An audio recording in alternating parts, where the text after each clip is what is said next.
किन केही मानिसको जीवनमा सधैँभरि दुःख, दर्द, कथा, व्यथा, पीडा र वेदना मात्रै हुन्छन् र केही मानिसको जीवनमा खुसी, उमङ्ग, एकदमै आनन्द र हराभरा हुन्छ? के तपाईँले कहिल्यै सोच्नु भएको छ? नमस्ते, यहाँहरू सबैजनालाई हाम्रो युट्युब च्यानल मनको मायामा हार्दिक स्वागत र नमस्ते। म लोकप्रसाद ढकाल। म लामो समयदेखि विश्वव्यापी र शक्तिशाली पुस्तकहरूको माध्यमबाट असफल भएका मानिसहरूलाई, बेचैनीमा भएका मानिसहरूलाई एउटा मोटिभेसन प्रदान गर्ने काम गर्दै आइरहेको छु। यदि मैले बनाएका प्रस्तुतिहरू यहाँलाई राम्रो लाग्यो भने कृपया हाम्रो च्यानललाई लाइक, सब्सक्राइब, सेयर गरिदिने का निम्ति अनुरोध गर्न चाहन्छु र सुधार गर्नुपर्ने विषयवस्तुहरू के रह्यो भने तलको कमेन्ट बक्समा राखिदिनु भयो भने म त्यस्तो प्रकारका भिडियोहरू बनाएर यहाँलाई जानकारी गराउनेछु। हामीले योभन्दा अगाडिको बसाइमा दस्तक एउटा विश्वव्यापी र शक्तिशाली पुस्तक हो जसले हरेक मानिसलाई जीवनमा एउटा सफल हुनका निम्ति, ऊर्जा प्रदान गर्नका निम्ति, म यस धरतीमा बाँचेर केही गर्नुपर्छ है भनेर एउटा सान्त्वना दिनका निम्ति महत्त्वपूर्ण एउटा कोसे ढुङ्गाको फुलको रूपमा यो पुस्तकले काम गरिरहेको छ। र यो पुस्तकलाई रान्डावलले लेख्नु भएको छ। यो पुस्तक कसैलाई मोटिभेसन गर्नका निम्ति मात्रै बनाइएको पुस्तक होइन। यो पुस्तकले मानिसको जीवन नै रूपान्तरण र परिवर्तन गर्नका निम्ति लेखिएको पुस्तक हो भन्ने मलाई चाहिँ लाग्दछ। किन भन्दा यो पुस्तक निर्माण गर्नका निम्ति 55 जना व्यक्तिहरूले फरक फरक विषयका विज्ञहरूले फरक फरक विषयमा एउटा एक्सपेरिमेन्ट गरेर, अध्ययन अनुसन्धान गरेर र अनुभवहरू सँगालेर र त्यसले दिएको रिजल्टका आधारमा यो पुस्तक लेखिएको हो भनेर यो पुस्तकले स्पष्टसँग भनेको छ। र थुप्रै मानिसहरूको जीवनमा नसोचेको, परिकल्पना नगरेको नतिजाहरू यो पुस्तकको माध्यमबाट दिइरहेको छ। तसर्थ यो पुस्तक हरेक व्यक्तिले पढ्नुपर्ने एउटा महत्त्वपूर्ण पुस्तक हो भन्दै म आज यो पुस्तकको दोस्रो भागमा रहेको रहस्यको सरलीकरण भन्ने विषयमा यहाँलाई म जानकारी गराउने अनुमति चाहे। म आजको विषयवस्तुमा अगाडि बढ्न चाहन्छु। तपाईँले कहिले सोच्नु भएको छ तपाईँ अहिले जुन जीवन बाँचिरहनु भएको छ त्यो जीवन के तपाईँले सोचेको, परिकल्पना गरेको जीवन हो? यदि हो भने यस लेख्नु होला, यदि होइन भने नो लेख्नु होला कमेन्ट बक्समा। मलाई लाग्छ धेरैजना व्यक्तिहरूको अहिले तपाईँहरूले बाँचिरहेको जीवन तपाईँले सोचेको, तपाईँले परिकल्पना गरेको जीवन हुँदै होइन। अहिले तपाईँले जुन जीवन बाँचिरहनु भएको छ त्यो जीवन तपाईँले आजभन्दा धेरै वर्ष पहिला सोचेको र परिकल्पना गरेको जीवन हो। त्यो बेला तपाईँले जे सोच्नु भएको थियो, जे परिकल्पना गर्नुभएको थियो, तपाईँ अहिले त्यस्तै जीवन बाँचिरहनु भएको छ भनेर यो पुस्तकले चाहिँ भन्ने गर्दछ। पहिलो कुरा।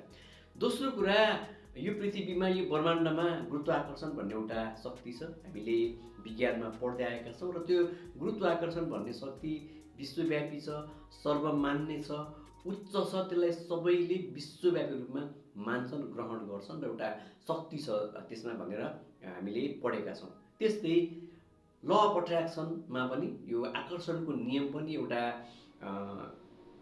यो ब्रह्माण्डको नियम हो, प्रकृतिको नियम हो, यो वैज्ञानिक छ, विश्वव्यापी छ, यसले पनि 100% काम गर्छ भनेर यो पुस्तकले भनेको छ। कसरी भन्दा गुरुत्वाकर्षणले कुनै पनि वस्तुलाई आफूतिर आकर्षित गर्दछ, हामीले पढेको त्यो ठिक हो। यसै गरी यो आकर्षणको नियमले, यो प्रकृतिको नियमले, ब्रह्माण्डको नियमले पनि तपाईँले चाहेका कुराहरू तपाईँतर्फ आकर्षित गर्ने काम गर्दछ।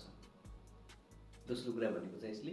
तेस्रो कुरा, विचार सबैभन्दा शक्तिशाली औजार हो। प्रगति गर्नका निम्ति विचार सबैभन्दा शक्तिशाली औजार हो। र चौथो कुरा, हरेक मानिसले एक दिनमा 60,000 भन्दा बढी विचारहरू आफ्नो मस्तिष्कबाट उत्पादन गर्ने, निकाल्ने गर्छन्। तर ती सबै विचारहरूलाई अध्ययन गर्न, मूल्याङ्कन गर्न, म के बोलिरहेको छु भनेर त्यसलाई विश्लेषण गर्न सकिँदैन। तर आफूले त्यो बोल्दै गरेको जुन विचार हुन्छ त्यो विचारमा आएको भावनालाई भने पक्कै पनि एउटा महसुस गर्न सकिन्छ भनेर यो पुस्तकले भनेको छ। र भावना दुई प्रकारका हुन्छन् भनेको छ। एउटा सकारात्मक भावना हुन्छ र अर्को नकारात्मक भावना हुन्छ। जब मानिसमा सकारात्मक भावना आउँछ, त्यो सकारात्मक भावना आएको बेला आफ्नो वरिपरि चारैतिर खुसियाली, हराभरा, उमङ्ग, सफल भएको, जे पनि कुरा म गर्न सक्छु, सफल हुन्छु, यो चाहिँ मैले मेरो लागि भएको भन्ने फिल हुन्छ मानिसलाई। तर नकारात्मक भावना आएको बेला हिन्नता बोध हुन्छ, डर हुन्छ, त्रास हुन्छ, एउटा खालको रिस र आवेग हुन्छ, म केही पनि गर्न सक्दिनँ होलामा भन्ने खालको भावना आउँछ भनेर भनेको छ। तसर्थ तपाईँको जुन विचार आउँछ त्यो विचार तपाईँकै मस्तिष्कबाट आउने हो, त्यो बाहिरबाट आउने होइन। कोही पनि व्यक्तिले तपाईँलाई ल्याएर दिने पनि होइन। कोही व्यक्तिले विचार राम्रो आइज र त्यो विचार नराम्रो नआइज भनेर आउने होइन। तपाईँकै मस्तिष्कबाट त्यो विचार आउने हुनाले तपाईँले आफ्नो विचारलाई नियन्त्रण गर्नुपर्छ। त्यो नियन्त्रण गर्न सक्ने शक्ति तपाईँसँग छ, त्यो ब्रह्माण्डले तपाईँलाई त्यो शक्ति दिएको छ भनेर यसले भनेको छ। जस्तै सुनौँ, मैले भनेको छु कुनै पनि कुरालाई आकर्षण गर्दछ, चुम्बकले चुम्बकलाई तान्दछ।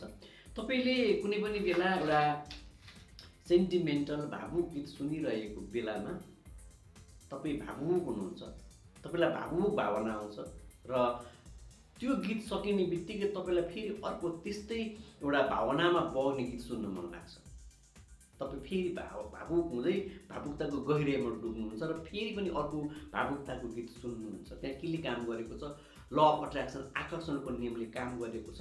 एउटा गीत सुन्नुभयो, तपाईँको मस्तिष्कले त्यो गीतले तान्यो, अनि फेरि अर्को गीत सुन्नुहुन्छ। यसरी अर्को गीत सुन्दै गर्दा तपाईँ चाहिँ एउटा भावनामा डुब्नुहुन्छ र तपाईँको त्यो भावना, त्यो गीतले जे भनेको छ तपाईँ त्यसमा डुबुल्की मार्नुहुन्छ। ठिक त्यही ठाउँमा तपाईँले खुसी भएको, उमङ्ग भएको सोच्नुभयो भने तपाईँ उमङ्ग भएको, खुसी भएको, राम्रो भएको मात्रै तपाईँको जीवनमा आउँछ। अर्को एउटा इक्जाम्पल गरौँ। तपाईँले म त सधैँ गरिब छु, मैले पैसा कमाउन सकिनँ भन्नुभयो भने त्यो गरिब छु, मैले सकिनँ भन्ने तपाईँको विचारले तपाईँको दिमागमा, मस्तिष्कमा डर उत्पन्न गराउँछ, नकारात्मक ऊर्जाको सिर्जना गर्छ। त्यसपछि तपाईँले खालि म सकिनँ, मैले भएन, मैले गर्दा हुँदैन, म चाहिँ अभागी हो, मैले मात्रै पैसा कमाउन सकिनँ भन्ने विचार बार बार तपाईँको दिमागमा आउँदा ठ्याक्कै आकर्षणको नियमले काम गर्छ। तपाईँको जीवनमा दरिद्रता, ओह्रालो यात्रा सुरु हुन्छ होइन। तसर्थ के भनेको छ भने विचारलाई नियन्त्रण गर्नुपर्छ भनेर भनेको छ।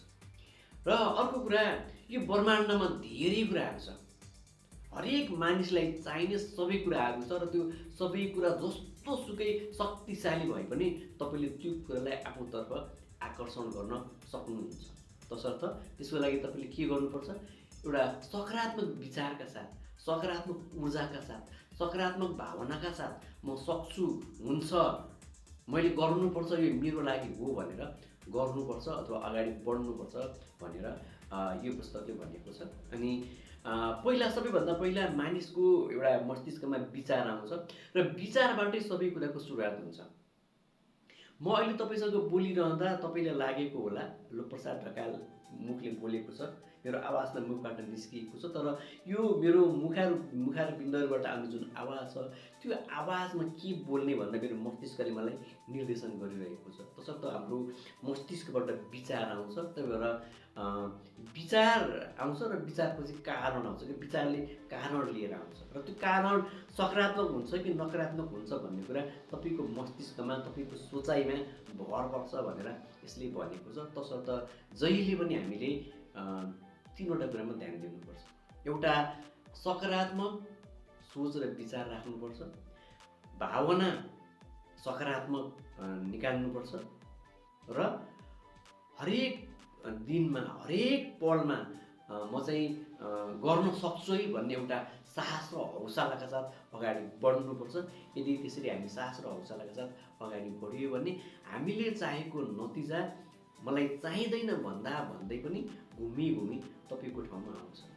तपाईँले हेर्नुहोस् न, धनी मानिस झन् धनी हुन्छन् अनि गरिब मानिस किन झन् गरिब हुन्छन् त भन्दा त्यहाँ विचारले काम गरेको छ क्या। धनी मानिसहरू कसैलाई नराम्रो भन्दैनन्, उनीहरू राम्रो भएको, सफलता भएको, आम्दानी भएको कुरा सोध्छन्। अनि गरिब मानिसहरू दरिद्र भएको, कमाउन नसकेको, पीडा भएको कुरा मात्रै सोच्ने गर्छन् क्या। तसर्थ जहिले पनि राम्रो विचार गर्नुपर्छ भनेर यसले भनेको छ। र अर्को कुरा के भनेको छ भने तपाईँले तपाईँको वरिपरि भएका सबै चिजहरूलाई दया, माया, प्रेम र करुणा गर्नुपर्छ। भले तपाईँलाई कसैले के नराम्रो भन्ला तर तपाईँले के भन्नुपर्छ भने उसले जे बुझ्यो त्यही भयो नि, म चाहिँ उसलाई माया गर्छु, सम्मान गर्छु भनेर तपाईँले दया माया भाव र करुणाका साथ अरूलाई सहयोग र माया गर्नुपर्छ। त्यो गर्दाखेरि तपाईँको विचारमा सकारात्मक ऊर्जाको सिर्जना हुन्छ र त्यो ऊर्जाले तपाईँलाई राम्रो भावना निकाल्नका निम्ति चाहिँ काम गर्छ होइन।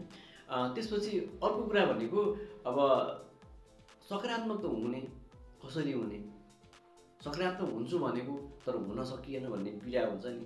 यहाँलाई मैले पहिला नै भने जे सोच्नुहुन्छ त्यही हुन्छ। तपाईँले आलु रोपेपछि आलु नै फल्छ, काउली रोपेपछि काउली नै फल्छ। तसर्थ पहिलो कुरा त विचारबाट सुरुवात गर्नु पऱ्यो कि म सक्छु, हुन्छ र गर्छु भन्नु पऱ्यो। त्यस कारण तपाईँले हरेक दिन बिहान छिटो उठ्ने, कुनै मेडिटेसनहरू गर्ने, तपाईँले शारीरिक व्यायामहरू जे गर्न सक्नुहुन्छ, दौडिने उफ्रिने गर्न सक्नुहुन्छ, घरको वरिपरि कुनै व्यायामहरू गर्न सक्नुहुन्छ। तपाईँको वरिपरि प्रकृति छ, जङ्गल छ, डाँडाकाँडाहरू छन् भने त्यहाँ जाने बस्ने त्यो कामहरू गर्न सक्नुहुन्छ। तपाईँलाई मनपर्ने पुस्तक के हो त्यो पुस्तक तपाईँले चाहिँ नि पढ्न सक्नुहुन्छ। तपाईँलाई मनपर्ने गीतहरू तपाईँले सुन्न सक्नुहुन्छ। त्यसपछि तपाईँ साना साना केटाकेटीहरूसँग बस्ने, खेल्ने, चल्ने गर्न सक्नुहुन्छ। त्यसले एउटा छुकछुकेपन सिर्जना गर्छ र एउटा पोजिटिभ हर्मोन उत्पादन गर्छ भनेर भनिएको छ। तपाईँले तपाईँको वरिपरि भएका चराचुरुङ्गीहरू, कुनै घरपालुवा जनावरहरू अथवा बाटोमा हिँड्ने जीवजन्तुहरूलाई कुनै खानेकुरा दिन सक्नुहुन्छ। यसरी तपाईँले कुनै न कुनै दिन कुनै न कुनै काम गर्दै जाँदा तपाईँ बिस्तारै पोजिटिभ बाटोमा, पोजिटिभ विचारमा लाग्न सुरु हुन्छ। दिमागमा पोजिटिभ विचार आउने बित्तिकै सबै कामहरू पोजिटिभ हुँदै जान्छ भनेर यो पुस्तकले भनेको छ। यदि यहाँहरूले यो भिडियो हेरिसके पछाडि पक्कै पनि केही कुरा बुझ्नुभयो भने तपाईँले आजबाट म पोजिटिभ विचारको सिर्जना गर्छु भनेर तलको कमेन्ट बक्समा पक्कै पनि राख्नुहुनेछ भन्दै यहाँहरूले यो भिडियो हेर्नका निम्ति महत्त्वपूर्ण समय दिनुभएकोमा हजुरहरू सबैप्रति आभारी रहँदै अर्को भिडियोमा हजुरहरूसँग भेट हुने अपेक्षासहित बिदा मागे। धन्यवाद, नमस्ते, हजुरहरूको दिन शुभ रहोस्।